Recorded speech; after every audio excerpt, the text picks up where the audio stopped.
আচ্ছা, তোমার বিয়ে কবে? 5 মাস। 5 মাস পরে। এখনো ডেট নেই। আচ্ছা, পালিয়ে গেছে, ব্যাংক ওরা যারা চালাতো ওরা পুরো লক করে পালিয়ে গেছে, ব্যাংক বন্ধ। আমরা এখন কি করবো? এই কান্নাকাটি বাস আমার প্রতিবেশী দেখতে আইছে, এসে শুনলাম যে এই অবস্থা। তো হুলুস হয়ে গিয়েছে তো। আমার মেয়ের বিয়ে ঠিক করতেন। এটা তো কোনো কোম্পানি না যে আমি টাকা বাড়ানোর জন্য রেখেছি, এটা তো সরকারি জায়গা। তবুও যদি এই পরিস্থিতি হয়, বাড়ির মেয়েটার বিয়ে, এখন হ্যাঁ। কিভাবে টাকা জোগাড় করবে?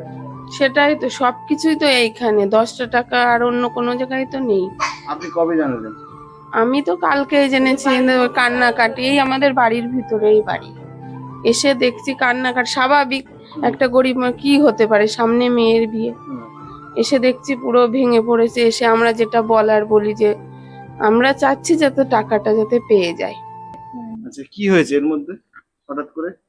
আমার এই যে বাগদা স্টেট ব্যাংকের যে শাখা বাগদা নতুন বাজার, তো আমার অ্যাকাউন্ট ছিল, আমার অ্যাকাউন্টে 1,60,000 টাকা ছিল। এখন চেক করে দেখি 1300 টাকা আছে, বাদ বাকি টাকা নেই। শুধু আমার এখানা, আরও বহু মানুষের। আমি থানায় ডায়েরি করেছি, এই যে ডায়েরি নাম্বার ব্যাংকের মানে থেকে টাকা যে আপনি জমা করেছিলেন তার কোনো রসিদ বা রসিদ দিয়েছে, ওগুলো বিলাং। আচ্ছা, মানে কে ছিল এই ব্যাংকের ম্যানেজার? ম্যানেজার ছিল নামটা কি জানো, অমিত মণ্ডল। তো এই মুহূর্তে মেয়ের বিয়ে আপনার? আমার মেয়ের বিয়ে এই তো সামনেই, কিন্তু আমার একটা টাকা আমার হাতে নেই। এখন আমার কি অবস্থা, আমি কি করবো এখন? কি কাজ করেন? আমি ছেলে মেয়ে কাজ করি। আচ্ছা, মেয়ের বিয়ে দেওয়ার জন্য টাকা গুছিয়েছিলেন, সেই টাকাটা পুরো একদম খোয়া গেল। আমার হাতে 10টা টাকা নেই, ওইটাই আমার ভরসা ছিল। এখন আমি কি করব, বিষ খাবো? আমরা এই সারা বছরের সঞ্চয় একটু একটু করে মেয়ে বিয়ে জমিয়েছি। আমার এখন কোনো হাত পা থাকলে, আমাদের হাত পা ছাড়া কিছু নেই। আমাদের একটা টাকা কি করবো, ওটা যাতে পাই সেটার ব্যবস্থা করতে হবে। আমাদের কোথাও কিছু নেই। আমরা সব শেষ করে নিয়ে গেছি। আপনার আমরা- ঠিকানা কি আছে? এই ঠিকানা কি আছে? আমাদের বাগদা মরসম্বর। আচ্ছা, আপনারা সবাই কি গ্রামবাসী? আচ্ছা, আপনারা একটু এদিকে আসেন তো, আসেন। মানে আপনাদেরও চোখে জল? গত মঙ্গলবার থেকে জানি মানে বিষয়টা। এরকম আপনার যেমন আজকে মেয়ের বিয়ে কিছুদিন পরে, এরকম অনেকের হয়তো বাড়িতে অসুস্থ মানুষও আছে, অবশ্যই সেই আছে। টাকা তুলতে গিয়ে যখন দেখলো যে ব্যাংকে টাকা নেই, তখন সেটা চারিদিকে রটে গেল এবং ব্যাংক ম্যানেজারও তার আগেই। হ্যাঁ, তার আগে পালিয়ে গেছে। এবার আপনি যখন ভাবলেন যে আমার টাকা আছে কিনা, সেটা গিয়ে দেখলেন যে আমারও টাকা নেই। আমারও টাকা নেই। আমি স্টেট ব্যাংকে গেছিলাম আশুরিতে, মেন ব্রাঞ্চে। হ্যাঁ। ওখানে গিয়ে চেক করে দেখি যে টাকা নেই। তার লোকের দোকানে কাজ করি আমি, আচ্ছা, লোকের দোকানে কাজ করি, নিজস্ব দোকান না আমার। অনেক কষ্টের বয়স। ওই চলছে, কি দেখছেন এসে? খুব খারাপ অবস্থা। গরিবের আর কি হতে পারে, দিন আনা দিন খাওয়া, খাটে খায়, তার মধ্যে তো কিছু কিছু হয়তো জমাইছে, একটা ভবিষ্যৎ মানুষ থাকে। একটা মেয়ের এসে সামনে বিয়ে থা দেবে। তাহলে পাড়া প্রতিবেশী প্রত্যেকের চোখের জল। হ্যাঁ, কি চাইছেন আপনারা? আমরা তো চাচ্ছি আর হ্যাঁ। আমরা টাকাটা যদি উদ্ধার হয় তাহলেও পয়সা যাবে, এই আর কি। মেয়ে কন্যা দেয়, বুঝো তো, গরিব মানুষ হয়তো ওই পয়সা কটা দিয়ে আর কিছু পাড়ার সাহায্য মাহায্য নিয়ে মেয়েটা উদ্ধার করতো।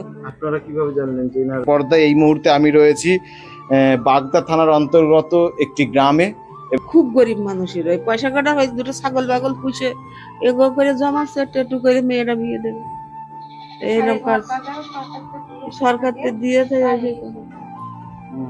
খুব গরিব মানুষ আমাদের এই পাড়ার মধ্যে, ওদের মতন গরিব নেই। জামাইয়ের তো কোনো পণ্যের কোনো দাবি নেই? না না না আছে? না না, কোনো দাবি টাবি তারপরেও নেই। একটা মেয়ের বিয়ে দিতে গেলে কিন্তু সামান্য কিছু হিন্দু সমাজে সবই করতে হয়, তার 5টা লোকজন লাগে, একটু আত্মীয় স্বজন আছে, একটা শক্ত মানুষের থাকিয়েই থাকে না। মেয়ের নিজস্ব দোকানও নেই, এই ভিটে বাড়িটুকুন মানে 5 কাঠা, আর কিচ্ছু নেই। আমি আজকে এফআইআর করে আসলাম, এখন দেখা যাক প্রশাসন কি করে। তার মানে তো বহু টাকা বহু নিয়ে টাকা। পালিয়েছে। প্রায় 8-9 কোটি টাকা হবে কমসে কম, এটা একটা আশা করা যায়, আন্দাজ। কত মানুষের চোখের জল। হ্যাঁ, আমাদের এই 3-4টে বাড়ির পরে হুম। 4 লাখ টাকা। ওই পাশে একজনের বাড়ি 4 লাখ টাকা একটা বউ। সেও অসহায় গরিব মানুষ। কিন্তু ইনারটা সব থেকে বড় হ্যাঁ এনার খুব অবস্থা খারাপ, আমরা তো দেখছি ছোটবেলাতে এ খুব কষ্ট করে খায়।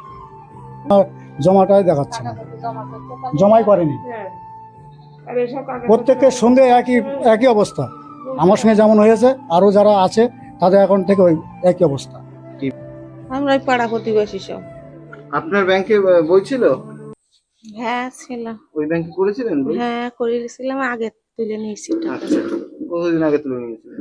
এই 1 মাস 2 মাস আগে আচ্ছা, নিয়ে সরকার থেকে ঘর দিয়েছে, আর আমাদের কিছু ছিল তাই দিয়ে আমরা ঘর তো যাই হোক, আপনি তো টাকা তুলে নিয়েছিলেন, আপনি বেঁচে গেলেন, কিন্তু হ্যাঁ ঘর এই মানুষটার কি সমস্যা ভাবুন একবার। সেই কথাই তো মেয়ের বিয়ে, ভাবছি, হ্যাঁ? মেয়ের বিয়ে সেইটাই তো সবাই ভাবছি, ভেঙে পড়ছি সবাই।